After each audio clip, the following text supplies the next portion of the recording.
Welcome to the show, Jerry. It's good to be with you.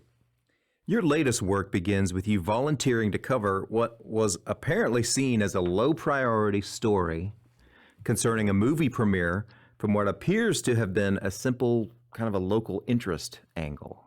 Is that an accurate That's description? accurate. That's absolutely accurate. So It talk a was little bit about that. well. It was actually a voluntary assignment. The editor held up the movie tickets and said, "Who wants to go cover this?" And so I got, basically, I'll go cover it. And it seemed like a break from the course, and so I went to cover it and had no idea it would kind of change the trajectory of my life. And tell us what that movie was and why it became important.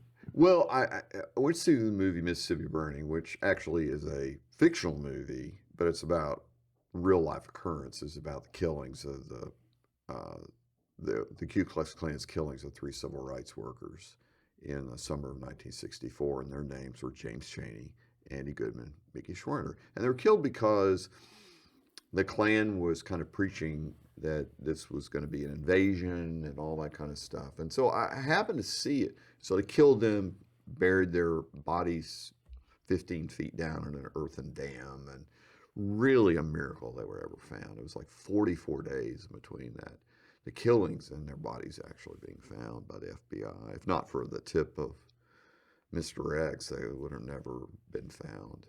And so I saw it with 2 FBI agents who investigated the case and a journalist who covered the case.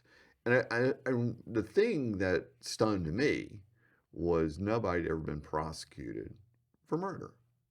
And I just couldn't wrap my head around that. I was like, oh, wait a minute, what do you mean? Like, this is a triple murder and nobody's ever been prosecuted for murder in this case?